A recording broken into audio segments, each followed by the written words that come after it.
Hey all, this is ஜோதி டெரோட். இன்னைக்கு என்ன topic பார்க்க போறோம் அப்படின்னா, டிசம்பர் மந்த்க்கான ப்ரிடிக்ஷன் தான். எல்லா 12 ராசிகளுக்கும் டிசம்பர் மந்த் எப்படி இருக்குன்னு காமனாக ஜென்ரலாக ஒரு ப்ரிடிக்ஷன் பார்க்கலாம். அதுக்கு முன்னாடி நம்ம சேனலை சப்ஸ்கிரைப் பண்ணி, லைக் பண்ணி, ஷேர் பண்ணி, கமெண்ட் பண்ணிக்கோங்க. பர்சனல் ரீடிங்ஸ் வேணும்னு நினச்சிங்கன்னா டிஸ்கிரிப்ஷன்லேயும் கம்யூனிட்டி போஸ்ட்லேயும் என்னோட நம்பர் இருக்குது. நீங்கள் வாட்ஸ்அப் பண்ணி தெரிஞ்சுக்கலாம். அதே நேரத்தில் என்னென்ன டாப்பிக்கில் நம்ம பர்சனலாக ரீடிங்ஸ் பண்ணிகிட்ருக்கோம் அப்படின்னு கம்யூனிட்டி போஸ்ட்லேயும் வச்சுருக்கேன், போய் செக் அவுட் பண்ணுங்கள். ஓகே, இப்போ ரீடிங்குள்ளே போகலாம். ஓகே, யூனிவர்ஸ், டிசம்பர் மந்த் எப்படி இருக்கும் 12 ராசிகளுக்கும் அப்படின்னு காமனாக ஒரு ரீடிங் தாங்க. Okay, first card.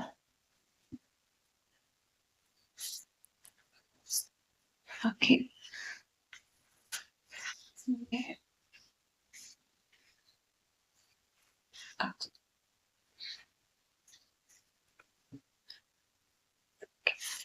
December month எப்படி இருக்கும்?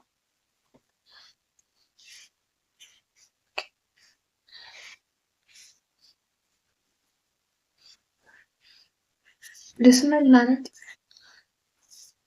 Thank you universe. டிசம்பர் மந்த் இந்த 12 ராசிக்கு, இந்த 12 ராசிகளுக்கு எப்படி இருக்கு? இந்த 12 ஜோடியாக் சைன்ஸ்க்கு டிசம்பர் மந்த் எப்படி இருக்கு? Okay, jumping card.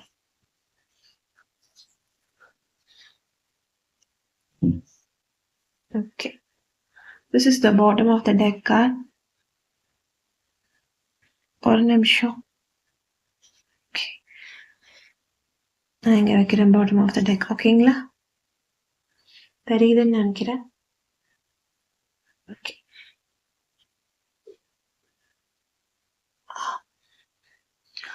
Okay, bottom of the deck card பார்க்கும்போது page of swords. Page of swords பொறுத்த வரைக்கும் இந்த டிசம்பர் மந்தில் உங்களுக்கு நியூ ஐடியாஸ் வர்றதுக்கான நிறைய வாய்ப்புகள் இருக்குது. அதாவது நியூ ஐடியாஸ் இந்த சென்ஸ் எப்படின்னா, கம்பெனியில் ஏதாவது நியூ ப்ராஜெக்ட் ஏதாவது பண்ணுறீங்க, அது இவ்வளோ நாள் கிளிக் ஆகாமல் இருக்குது அப்படின்னா ஒரு நியூ ஐடியா, க்ரியேட்டிவான ஐடியா நீங்கள் கண்டிப்பாக யோசிப்பீங்க. ஏன்னா இந்த நேரத்தில் உங்களுக்கு ஒரு க்யூரியாசிட்டி ஜாஸ்தியாக இருக்கும். இந்த மந்தில் எந்த விஷயம் எடுத்தாலும் ஒரு இன்ட்ரெஸ்டோட பண்ணுவீங்க. அதே நேரத்தில் ஒரு இதை கற்றுக்கணும் அப்படிங்கிற ஒரு தேர்ஸ்ட் இருந்துக்கிட்டே இருக்கும். இதை நம்ம எப்படியாவது பண்ணி முடிக்கணும், ஒரு நாலேஜபிளாக எதையோ ஒன்று தேடி நீங்கள் ஓடிட்டே இருப்பீங்க. இந்த மந்தில் புது வகையான விஷயங்களை பார்ப்பீங்க, சந்திப்பீங்க, பண்ணி முடிப்பீங்க. எந்தெந்த விஷயத்தில் ஒரு பெண்டிங் இருக்கோ அதெல்லாம் இந்த காலகட்டத்தில் நீங்கள் பண்ணுவீங்க. காமனாக சொன்னால் நியூ ஐடியாஸ் நிறைய வர்றதுக்கான வாய்ப்புகள் இருக்குது. மென்டல் எனர்ஜியை பொறுத்த வரைக்கும் கொஞ்சம் ரெஸ்ட்லெஸ்ஸாக இருக்க மாதிரி ஃபீல் பண்ணுவீங்க. இந்த மந்த் கொஞ்சம் டயர்டாக இருப்பீங்க. என்ன சொல்கிறது, ஒரு அதிருப்தி இருந்துட்டு இருக்க மாதிரி இருக்கும். அதே நேரத்தில் உங்கள் பர்சன் ஏதாவது ஒரு விஷயத்தில் பேசாமல் இருக்காங்க அப்படின்னாலுமே லவ் ரிலேஷன்ஷிப்புக்குமே ஒரு நியூ வே ஆஃப் கம்யூனிகேஷன் ஏதாவது ஒரு வகையில் கிடைக்கிறதுக்கான வாய்ப்புகள் இருக்குது. இங்கே எனக்கு கெரியர், லவ் அண்ட் மென்டலி ஒரு நாட் வெல் அப்படிங்கிற ஒரு மெசேஜஸ்மே எனக்கு வருது. ஸோ இந்த மந்த் உங்களுக்கு இப்படிதான் ஸ்டார்ட் ஆகுது அப்படிங்கிற மாதிரி இருக்கு. நிறைய புதுசான விஷயங்கள் பார்க்குறீங்க. உங்கள் கூட கம்யூனிகேட் பண்ணாத உங்கள் பர்சன் கம்யூனிகேட் பண்ணுறதுக்கான சான்சஸ் இருக்கு. மென்டல் எனர்ஜி கொஞ்சம் என்ன சொல்றது, ஒரு ஒரு ஒரு அன்சாட்டிஸ்ஃபைடாக இருக்கிற மாதிரி தெரியுது. இது எல்லா ராசிக்கும் 12 ராசிக்குமே காமன் தான். ஓகேயா, next card. Okay, strength card. Strength அப்படிங்கிறப்ப நான் சொன்னேன் இல்லைங்களா, இவ்வளோ நாள் நீங்கள் என்ன சொல்கிறது, அந்த ஒரு ஸ்ட்ரென்த் இல்லாததுனால தான் புதுசாக எதையுமே தொற்றுக்க மாட்டீங்க இல்லைங்களா. எந்த விஷயத்துலையுமே ஒரு தைரியம் நமக்கு இருந்தது அப்படின்னா ஈஸியாகவே நம்ம அந்த விஷயத்த ஹேண்டில் பண்ணலாம். ஆனால் உங்களை பொறுத்த வரைக்கும் ஒரு தைரியம் இல்லாமே இருந்திருப்பீங்க. ஒரு எப்படி சொல்கிறது, இந்த விஷயத்த நான் பண்ணணுமா, பண்ணால் எனக்கு இது கிளிக் ஆகுமா அப்படிங்கிற ஒரு டவுட் இருந்திருக்கும். பண்றதுக்கான ஒரு தைரியம், அந்த விஷயத்த எடுத்து பண்றதுக்கான ஒரு தைரியம். ஆஃபீஸ்ல ஏதோ ஒரு ப்ராஜெக்ட் தராங்கன்னா, அத நான் பண்றேன் அப்படிங்கிறதுக்கான ஒரு தைரியம் வந்து வராம இருந்திருக்கும்.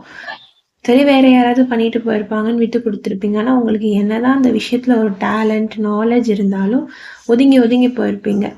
ஆனா இந்த மாசத்துல கண்டிப்பா நீங்க எல்லாமே முன்னெடுத்து செய்வீங்க. அதுலயும் கிரியேட்டிவா மத்தவங்க பண்றத விட நீங்க பெஸ்ட்டா பண்ணுவீங்க. உங்களோட ப்ராஜெக்ட் ஆகட்டும், உங்களோட ஒர்க்க வந்து நீங்க பெஸ்ட்டா கிரியேட்டிவா பண்ணுவீங்க. ஸோ உங்களுக்கு மேனேஜர் கிட்ட இருந்து, ஹையர் அஃபிஷியல்ஸ் கிட்ட இருந்து கண்டிப்பா ஒரு ரெகக்னேஷன் இருக்கும். ஒரு ப்ரமோஷன் இருக்கிறதுக்கான வாய்ப்புகள் இருக்கு. ஸோ கொஞ்சம் தைரியம் இந்த மாசத்துல அதிகமாக இருக்கும். ஓகேங்களா? ஸோ உங்களுக்கு ஒர்க் மேல நெறைய பேஷன் இருக்கும். இருந்தாலும் அத வெளியில காமிச்சுக்காம இருந்திருப்பீங்க. ஆனா இனிமே அந்த பேஷன் வந்து கண்டிப்பா ஒரு ஒர்க் ஆகும் அப்படிங்கிற மாரி இருக்கு. நான் பண்றேன், நான் செய்றேன் அப்படின்னு ஒரு முன் வந்து செய்வீங்க. ஏன் இவ்வளோ நாள் செய்யலைன்னா, ஒரு தைரியம் இல்லாதது தான் அப்படின்ற மாரி தான் இருக்கு. ஒரு பவர் நான் சொன்னேன் இல்லைங்களா, உங்களுக்கு ஒரு பவர் கிடைக்கும் கண்டிப்பா. நம்ம பண்ணிடலாம்ப்பா, இவ்வளோ நாள் இல்லாத ஒரு பவர் இந்த மந்த்ல ஒரு எக்ஸ்ட்ரா ஒரு பவர் இருக்கிற மாரி ஃபீல் பண்ணுவீங்க. மென்டலி லோவா இருந்தாலும், ஃபிசிக்கலி ஒரு பவர் இருக்கிற மாரி ஃபீல் பண்ணுவீங்க. மென்டலி ஒரு அன்அலைன்டா இருந்தாலும், ஃபிசிக்கலி கொஞ்சம் பவர்டா இருக்கிற மாரி, என்னால முடியும் அப்படிங்கிற மாரி நீங்க ஃபீல் பண்ணுவீங்க. எல்லாத்தையுமே ஒரு பாசிட்டிவான அவுட்கம்மா தான் உங்களுக்கு வரும். பாசிட்டிவா தான் நீங்க உங்களோட ஃபோக்கஸ்மே அப்படிதான் இருக்கும். இந்த தடவ உங்களோட இன்னர் ஸ்ட்ரென்த் என்ன அப்படின்னு நீங்க பார்ப்பீங்க. மேபி போன மந்த்லேருந்து நீங்க மென்டலி ஒரு கிளாரிட்டியோட இருந்திருக்கலாம். பட் ஃபிசிக்கலி கொஞ்சம் உடம்பு முடியாம இருக்கிறது, ஒரு அன்ஹெல்தியா ஃபீல் பண்ணியிருப்பீங்க. ஆனா இந்த மந்த் கொஞ்சம் ஹெல்தியா ஃபீல் பண்ணுவீங்க. ஆனா ஃபிசிக்கலி ஹெல்தியா ஃபீல் பண்ணாலும் மென்டலி லோவா இருப்பீங்க. ஆனா அது பிரச்சனை இல்ல. ஃபிசிக்கலி நீங்க ஸ்ட்ராங்கா இருக்கிறப்போ மென்டலும் உங்களுக்கு ஆட்டோமேட்டிக்கலா சரியாயிரும். ஸோ உங்களோட ஃபோக்கஸ் எல்லாமே உங்களோட ஸ்ட்ரென்த்தை நோக்கி தான் இந்த தடவை இருக்கும். எல்லா விஷயத்தையுமே ஒரு கம்பேஷன், அதாவது ஒரு ஈடுபாடோட கண்டிப்பா செய்வீங்க இந்த மந்த். ஓகேங்களா? அதே மாதிரி ஓகே, 7 ஆஃப் பென்டிகிள்ஸ் ரிவர்ஸ்ட்.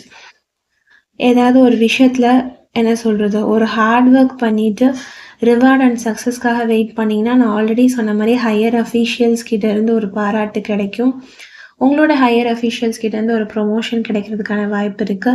ஏன்னா உங்க ஆஃபீஸ்லேயே நீங்க தான் ரொம்ப ஹார்ட் ஒர்க் பண்ற ஒரு பர்சனா இருப்பீங்க. இருந்தும் நீங்க பெருசா வெளியில தெரிஞ்சிருக்க மாட்டீங்க. உங்களை டம்ப் பண்ணிட்டு ஒரு உங்களை விட ஒரு கம்மியான ஒரு திறமை இருக்கிறவங்க மேல வந்திருக்கலாம். அதாவது உங்களை டம்ப் பண்ணிட்டு அவங்களோட டேலண்ட் உங்களை விட கம்மியா இருந்தாலும் அவங்களுக்கு அந்த ரெகக்னேஷன் வந்து கிடைச்சிருக்கலாம். உங்களுக்கு கிடைக்காம இருந்திருக்கும். ஆனா இனிமே நீங்க கண்டிப்பா வெளியில தெரியுவீங்க. வெளியில தெரியிற மாதிரி இந்த மந்த்ல நீங்க ஒரு ஷைன் ஆவீங்க. உங்களை எல்லாரும் திரும்பி பார்க்குற மாதிரியான விஷயங்களை பண்ணுவீங்க. சக்ஸஸ் கண்டிப்பா இருக்கு. நான் சொன்ன மாதிரி ரிவார்ட்ஸ், ஒரு ப்ரொமோஷன், இல்ல ஒரு அவார்டு, அதாவது என்ன சொல்றது, இப்போ ஐடி ஃபீல்ட்லலாம் இருக்கிறவங்களுக்கு இந்த பெஸ்ட் எம்ப்ளாயி அப்படிங்கிற ஒரு அவார்டு, அந்த மாதிரி ஏதாவது ஒண்ணு கிடைக்கிறதுக்கான வாய்ப்புகள் இருக்கு. ஸோ இவ்வளோ நாள் அந்த ஒர்க் வித்தவுட் ரிசல்ட்ஸுங்கிற மாதிரி இருந்திருக்கும். ஆனா இந்த காலகட்டத்துல இந்த மந்த், இந்த டிசம்பர் மந்த் வந்து 2024 எண்டாக போகுது இல்லைங்களா? இதுல இருந்து உங்களுக்கு ஒரு நல்ல மாற்றம் வந்து ஸ்டார்ட் ஆக போகுது அப்படிங்கிற மாதிரி தான் எனக்கு தெரியுது. ஸோ நீங்க எத எடுத்தாலும் சக்ஸஸ், நீங்க என்ன பண்ணாலும் சக்ஸஸ் அப்படிங்கிற மாதிரி தான் எனக்கு தெரியுது. ஸோ ஒர்க் வித்தவுட் ரிசல்ட்ஸ்ல இருந்தீங்கனாலுமே உங்க எல்லா ஜோடியாக் சைன்ஸ்க்குமே ஒரு சக்ஸஸ் வந்து இருக்கு. ஆனா கொஞ்சம் மைண்ட் அளவுல டிஸ்ட்ராக்ஷனா ஃபீல் பண்றீங்க. அது மட்டும் இந்த மந்த்ல கொஞ்சம் சரி பண்ணிக்கோங்க. மைண்ட் அளவுல எதுலயாவது லோவா இருக்கீங்க அப்படின்னா ஒரு உடற்பயிற்சி பண்றது, யோகா அந்த மாதிரி ஒரு சில விஷயங்கள்ல பண்றது ரொம்ப நல்லது. உடம்ப இந்த மந்த் நீங்க ரொம்ப நல்லா பார்த்துக்கணும். ஏன்னா கொஞ்சம் அன்ஹெல்தியா ஃபீல் பண்ற அளவுக்கு சில விஷயங்கள் வந்துட்டு வந்துட்டு போற மாரி இருக்கும். ஒரு சின்ன ஹெட்டேக்கோ இல்ல ஏதோ ஒரு விஷயம் ஒரு தொந்தரவு குடுத்துட்டு இருக்கும். ஸோ கொஞ்சம் உடம்ப கவனமா பார்த்துக்கோங்க. பட் நீங்க என்ன சொல்றது, இதுவரைக்கும் ஃபீல் பண்ணிட்டு இருந்த ஒரு அன்ஹெல்தியான விஷயம், ஒரு லோவா ஃபீல் பண்ணிட்டு இருந்தது, இந்த மந்த்ல கொஞ்சம் ரெக்டிஃபை ஆகும். பேசிக்கலி நீங்க போன மந்த்தை விட இந்த மந்த்ல ஸ்ட்ராங்கா இருக்கிறதுக்கான வாய்ப்புகள் நெறைய இருக்கு. Okay, 3 of swords reversed. So உங்களோட என்னடா இப்படி நெகட்டிவா இருக்கே அப்படிங்கிற மாதிரி பார்க்க வேண்டாம். ஸோ இது உங்களுடைய பாஸ்ட் மந்தோடைய அவுட்கம்மாக கூட இருக்கலாம். நீங்கள் போன மந்த் ரொம்ப நெகட்டிவாக இருந்திருக்கீங்க. ஸோ இந்த மந்த் ரிலீஸிங் பெயின், நான் எதை வச்சு சொல்கிறேன் அப்படின்னா ரிலீஸிங் பெயின், உங்களுடைய பெயினை நீங்கள் இந்த மந்த் சரி நடந்தது நடந்துருச்சுப்பா அப்படின்னு சொல்லி ஒரு நெக்ஸ்ட் மூவ் எடுக்கிறதுக்கான வாய்ப்புகள் நிறைய இருக்குது. ஏதாவது ஒரு ரிலேஷன்ஷிப்பில் உங்கள் பர்சன் கூட ஏதோ ஒரு பிரச்சனைகள் போயிட்டு இருந்தாலும் மன்னிக்கக்கூடிய வாய்ப்பு நிறைய இருக்குது. அவங்க உங்களை மன்னிச்சிடுவாங்க, நீங்கள் அவங்கள மன்னிப்பீங்க. ஸோ அந்த மாதிரி ரிலேஷன்ஷிப் வைஸ்மே இந்த மந்த் நல்லா இருக்கு. எல்லாமே ஒரு பாசிட்டிவாக திங்க் பண்ணுவீங்க. எக்ஸ்ட்ரீம் பாசிட்டிவாக திங்க் பண்ணுறதுன்னு, அதாவது பாசிட்டிவாக திங்க் பண்ணுறதுன்னு ஒன்று எக்ஸ்ட்ரீம் பாசிட்டிவாக திங்க் பண்ணுவீங்க. ஈஸியாக எல்லா விஷயத்துலேருந்தும் ரெக்கவரி ஆவீங்க, மூவ் ஆன் ஆவீங்க அப்படிங்கிற மாதிரி எனக்கு தெரியுது. ஏதாவது ஒரு பாஸ்ட் விஷயங்கள் உங்களை பாதிச்சுட்டு இருந்துச்சு, அதிலே நீங்கள் ரொம்ப ஸ்டிக்கான ஆயிட்டீங்க, அதிலே ரொம்ப உடஞ்சி போயிட்டீங்க, ரொம்ப ப்ரோக்கனாக ஃபீல் பண்ணுறீங்கனாலுமே இந்த டைமில் சரி இவ்வளோ நாள் இப்படி நடந்துருச்சுப்பா அப்படின்னு சொல்லி நீங்கள் கண்டிப்பாக அதுலேருந்து வெளியில் வருவீங்க. ஒரு ஸ்டெப் எடுத்து வைப்பீங்க. போதும், நம்ம கவலைப்பட்டது போதும் அப்படின்னு சொல்லி ஒரு ஸ்டெப் எடுத்து வைப்பீங்க. இவ்வளோ நாள் நம்ம ரொம்ப கஷ்டப்பட்டுட்டோம், இனியும் நம்ம அப்படி இருக்கக்கூடாது அப்படின்னு ஒரு ஸ்டெப் எடுத்து வைப்பீங்க. Next ace of swords. Ace of ஸ்வாட்ஸை பொறுத்த வரைக்கும் ஸோ என்ன சொல்கிறது, ஒரு ஒரு பிரேக் த்ரூ இருக்குது உங்கள் மனசில். ஒரு மென்டல் கிளாரிட்டி வந்து உங்களுக்கு எப்படி சொல்கிறது, ஒரு நிதானம் இல்லாமல் நீங்கள் இருக்கீங்க. அதே நேரத்தில் புது ஐடியாஸ் எனக்கு அது ரிப்பீட்டிங்காக வருது. ஸோ கண்டிப்பாக ஏதோ ஒரு ப்ராஜெக்ட் வந்து நீங்கள் கிரியேட்டிவாக பண்ண போகிறீங்க, அதில் டவுட்டே கிடையாது. அதில் சக்ஸஸ் மட்டும்தான். என்ன சொல்கிறது, ஒரு ஷார்ப் மைண்டாக இருப்பீங்க இந்த மந்தில். எதெடுத்தாலும் ஒரு டக்குன்னு பண்ணி முடிக்கக்கூடிய விஷயங்கள் இருக்கும். ஸோ புதுசாக எந்த விதமான பிரச்சனைகளும் வராமல் பார்த்துக்கிறது, அந்த ஒரு என்ன சொல்கிறது, அந்த மென்டல் கிளாரிட்டி மட்டும் உங்களுக்கு கொஞ்சம் அங்கே எங்கன்னு இருக்குது. அது மட்டும் நீங்கள் சரியாக வச்சுக்கிட்டீங்க அப்படின்னா எந்த வித புது பிரச்சனைகளும் வராமல் தடுக்கலாம். அதே நேரத்தில் கெரியரில் உங்களுக்கு ரொம்பவே நல்லா இருக்குது. புது புது விஷயங்கள் யோசிக்கிறீங்க. இவ்வளோ நாள் ஒரு ப்ராஜெக்ட் பண்ணணுங்கிற ஐடியாவில் இருப்பீங்க, பட் என்ன டைட்டில் எடுக்கிறது அப்படின்னு யோசனையாக இருக்கும். இதை எப்படி பண்ணி முடிக்கலாம், ஒரு க்ரியேட்டிவாக உங்களுக்கு கிடச்சிருக்காது. இந்த மந்த் நீங்கள் எப்படின்னு யோசிச்சாலே உங்களுக்கு க்ரியேட்டிவிட்டி தான். ஃபாஸ்ட்டாக இதை அப்பயே பண்ணியிருக்கலாமே, ஓ இதுதான் நமக்கு இவ்வளோ நாள் வரலையா, எல்லாமே ஒரு ஈஸியாக பண்ணி முடிக்கிற மாதிரி இருக்கும். ஒரு ஹார்ட் ஒர்க், அதாவது ஹார்ட் ஒர்க்கை தாண்டி ஸ்மார்ட் ஒர்க் பண்ணுவீங்க அப்படிங்கிற மாதிரி இருக்கு. Next knight of pentacles reversed. So கரெக்டாக செல்ஃப் டிசிப்ளினாக இருப்பீங்க அப்படிங்கிற மாதிரியும் தெரியுது. ஸோ நிறைய செல்ஃப் டிசிப்ளின்டாக இருக்கிறதுனால மோஸ்ட்லி யாருமே அவங்க கூட பேசாமல் கொஞ்சம் என்ன சொல்கிறது அவாய்ட் பண்ணுவாங்க. மோஸ்ட்லி நீங்கள் ரொம்ப பர்ஃபெக்ஷனிஸ்டாக இருக்கிறனாலேயே நிறைய பேர் உங்ககிட்ட பேச மாட்டாங்க. ஏன்னா ரொம்ப நேர்மையாக இருக்கிறோம் அப்படின்னா அடுத்தவங்க நம்ம கூட பழகுறதுக்கு கொஞ்சம் யோசிப்பாங்க இல்லைங்களா. ஏன்னா அவங்களோட அந்த ஒரு விஷயங்களை நம்ம ஏதோ தடுத்துருவோமோ அப்படிங்கிற மாதிரி யோசிப்பாங்க. ஸோ ஓவர் நேர்மையாக இருக்கிறது கூட சில பேருக்கு பிடிக்காம இருக்கும். ஸோ அதனால நம்மளை ஒதுக்கிடுவாங்க. இவன் இப்படி தான் ரொம்ப நேர்மையாக இருப்பான், நேர்மைன்னு பேசுவான் அப்படின்னு சொல்லி ஒதுக்கிடுவாங்க. ஸோ அந்த மாதிரி இருந்துட்டு இருந்தீங்க அப்படின்னா அதான் எந்த வேலையாவது உருப்படியாக நம்ம செய்வோம், ஆனால் அடுத்தவங்க வந்து அதற்கான ஒரு விஷயங்கள் பண்ணியிருக்க மாட்டாங்க. ஆனால் அவங்க அதுக்கான அவார்டை தட்டிட்டு போகிறது, அவங்க அதுக்கான விஷயங்கள் வந்து வாங்கிட்டு போகிறது அப்படிங்கிற மாதிரி இருப்பாங்க. ஆனால் இந்த டைமில் கண்டிப்பாக உங்களை முன்னிறுத்துவாங்க. நீங்கள் பண்ண விஷயங்கள் வெளியில் தெரியும். இந்த மந்தில் நீங்கள் எது பண்ணாலும் உங்களை ரெகக்னேஷன் பண்ணி உங்களுக்கான ஒரு அவார்டு, உங்களுக்கான ஒரு என்ன சொல்கிறது ரெகக்னேஷன் கண்டிப்பாக கொடுப்பாங்க. ஆனால் இவ்வளோ நாள் அந்த மாதிரி இல்லாமல் இருந்தாலும் இனிமேல் உங்களுக்கான ரெகக்னேஷன் வந்து கிடைக்கும். என்னதான் இருந்தாலும் உங்களோட நேர்மையை நீங்கள் விட்டுறாதீங்க. கண்டிப்பாக அந்த நேர்மை வந்து கடவுளுக்கும் தெரிய வரும். ஸோ யாராவது ஒதுக்குறாங்க, ஸோ நீங்கள் ரொம்ப போரியாக இருக்கீங்க, நீங்கள் ரொம்ப ஓவர் பர்ஃபெக்ஷனிஸ்டாக இருக்கீங்க அப்படின்னு சொல்கிறாங்கன்னா அதில் ஒன்றும் கவலைப்படுறதுக்கு இல்லை. ஸோ நேர்மையே எப்போவுமே சிறப்பு. நேர்மையாக இருந்து எல்லாமே வாங்கலாம், அதில் ஒன்றும் லேட்டாக கிடைக்கும். பட் கடவுள் எப்போவுமே அந்த நேர்மையை தான் விரும்புவார் இல்லைங்களா. கிங் ஆஃப் கப்ஸை பொறுத்த வரைக்கும் எமோஷ்னலி பேலன்ஸ்டாக இருப்பீங்க. அதாவது மென்டல் கிளாரிட்டி தான் கொஞ்சம் அங்கே இங்கேன்னு இருக்குன்னு சொன்னேன், பட் எமோஷ்னலி ரொம்ப பேலன்ஸ்டாக இருப்பீங்க. ரொம்ப எமோட் ஆக மாட்டீங்க, அந்த வகையில் ரொம்பவே பேலன்சிங்காக இருப்பீங்க. வேலையில் நல்ல ஒரு கவனம் இருக்கும். ஸோ யாராவது உங்களை வந்து ஏதோ ஒன்று வந்து என்ன சொல்கிறது நீ இப்படி பண்ணலாம்ல, அப்படி பண்ணலாம்ல, நீ ஏன் இப்படி இருக்க? நீ ஏன் இவ்ளோ நேர்மையா இருக்க? நீங்க நேர்மையா இருக்கீங்க. ஏன் நீ இவ்ளோ நேர்மையா இருக்க? நீ அத பண்ணலாம், இத பண்ணலான்னு சொல்லி ஒரு ஏதோ ஒரு பிரெயின் வாஷ் பண்றாங்க அப்படின்னா, இந்த விஷயத்துல கொஞ்சம் ஜாக்கிரதையா இருங்க.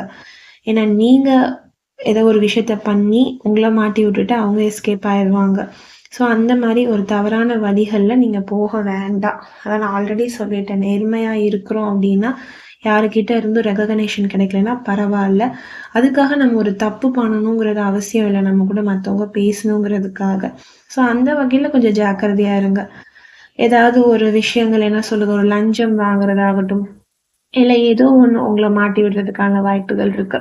அவங்களே வந்து ஒரு குழிய பறிச்சு, அதுல உங்கள உள்ள தள்ளி விட்டுருவாங்க. ஸோ அந்த மாரி எக்காரணத்துக் கொண்டும் உங்களோட நேர்மையிலருந்து வெளில வராதீங்க. நான் இப்படிதான் இருக்கேன் அப்படின்னா, அப்படியே இருக்க ட்ரை பண்ணுங்க. நெறைய பேர் மாத்துறதுக்கு முயற்சிப்பாங்க. நீங்க அத பண்ணலாமே, இத பண்ணலாமே, நெறைய விஷயங்கள் வந்து உங்கள தேடி வரும். காசு, பணம், லஞ்சம், ஒரு ஒரு தவறான தொழில், இந்த மாரி நெறைய உங்கள மோட்டிவேட் பண்ணுவாங்க அதுக்கெல்லாம். அதுக்கு பயங்கரமா மோட்டிவேட் பண்ணுவாங்க. நல்லத விட கெட்டதுக்கு நெறைய விளம்பரம் படுத்துவாங்க. ஸோ நீங்க அதுலலாம் போய் சிக்கிறாதீங்க. ஸோ டிப்ளமேட்டிக் அப்படிங்கிற ஒரு விஷயம் வந்திருக்கு. ஸோ என்னதான் பிரெயின் வாஷ் பண்ணாலும் நீங்க அதுல போய் சிக்கிக்காதீங்க. ஏன்னா அந்த மாரி உங்கள ஒரு ஆஃபீஸ்ல சொல்றதுக்கான வாய்ப்பு, இல்ல சுத்தி இருக்கிறவங்க வந்து உனக்கு இவ்ளோ காசு கிடைக்கும், அவ்ளோ காசு கிடைக்கும்னு சொல்லுவாங்க. ஸோ அதுலலாம் போய் சிக்கிக்காதீங்க. உங்ககிட்ட ஒரு கண்ட்ரோல் தேவ. கண்ட்ரோலாவும் இருப்பீங்கன்னு தெரியுது. இருந்தாலும் அந்த விஷயத்துல கொஞ்சம் ஜாக்கிரதையா இருங்க. யாரு நம்மகிட்ட வந்து என்ன பேசுறா அப்படிங்கிறதுல ஜாக்கிரதையா இருங்க. உங்ககிட்ட லீடர்ஷிப் குவாலிட்டி வந்து நெறைய இருக்கும். ஸோ அந்த லீடர்ஷிப் குவாலிட்டி மட்டும் இல்லாம எல்லாருக்கும் நெறைய சப்போர்ட்டிவா இருப்பீங்க இந்த மந்த்ல அப்படிங்கிற மாரி தெரியுது. நெறைய டாலரன்ஸ் பவர் இந்த மந்த்ல உங்களுக்கு கிடைக்கிறதுக்கான வாய்ப்புகள் இருக்கு. எல்லார் மேலயும் நெறைய அன்பு செலுத்துற மாரி தெரியுது. ரொம்ப பெர்ஃபெக்ஷனிஸ்ட்டா இருக்கீங்க. ஸோ கேரக்டர் வைஸ் எல்லாத்துலயுமே ரொம்ப ஒரு சட்டிலான ஒரு மந்த்தா தான் இது உங்களுக்கு அமைஞ்சிருக்கு. ஸோ உங்களோட கேரக்டர்ல இருந்துக்கிட்டே இவ்வளோ நாள் உங்களுக்கு ஒரு சக்ஸஸ் இல்லாம இருந்திருக்கும். எல்லாத்துலயுமே நீங்க கரெக்ட்டா இருந்திருப்பீங்க. ஈவன் தோ நீங்க சக்ஸஸே பார்த்துருக்க மாட்டீங்க. ஆனா இனிமே உங்களுடைய கேரக்டர்ல நீங்க இருந்துக்கிட்டே உங்களோட சக்ஸஸ நீங்க பார்ப்பீங்க. நீங்க யாரு? உங்களுடைய பேர் வெளியில தெரியறதுக்கான வாய்ப்புகள் நெறைய இருக்கு. இவ்வளோ நாள் உங்கள பின்னுக்கு தள்ளிட்டு ஒரு ஒரு டேலண்டே இல்லாதவங்க, இல்ல ஒரு தவறானவங்க கூட முன்னாடி வந்து நின்னுருக்கலாம். நீங்க கீழ போயிருக்கலாம். ஆனா இப்போ இந்த மந்த் நீங்க யாருன்னு ப்ரூவ் பண்ணிக்கிறதுக்கான டைம். நீங்க ப்ரூவ் பண்ணுவீங்கன்னும் தெரியுது. ஸோ கரெக்ட்டா அந்த டைம யூஸ் பண்ணிட்டு நீங்க உங்கள ப்ரூவ் பண்ணிக்குவீங்க. நீங்களும் வெளியில தெரிவீங்க. உங்களுடைய கேரக்டர எப்படிலாம் சொன்னாங்களோ, அதுலேருந்து நீங்க வெளியில வருவீங்க. ஸோ அந்த நேர்மை அப்படிங்கிற விஷயத்த என்னைக்குமே மாத்திக்காதீங்க. அதுதான் உங்களுக்கான கீ அப்படிங்கிற மாரி எனக்கு தெரியுது. சக்சஸ்க்கான கீ அப்படிங்கிற மாரி தெரியுது.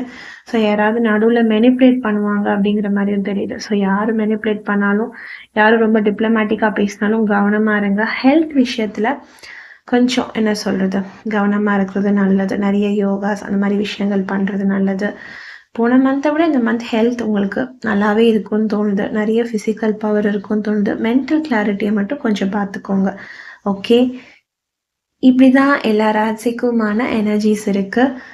இன்னைக்கு உங்களுக்கான ரீடிங்ஸ் பார்த்துருப்பீங்கன்னு நினைக்கிறேன். உங்களுக்கு ரொம்ப பிடிச்சிருக்கும்னு நம்புறேன். ஸோ ரெசனேட் ஆச்சுன்னா எனக்கு கமெண்ட் செக்ஷன்ல சொல்லுங்க. நான் படிச்சு தெரிஞ்சுக்கிறேன். நான் எப்பவுமே சொல்ற மாரி தான். Always manifest a wonderful life ahead. Stay positive, be positive. Bye.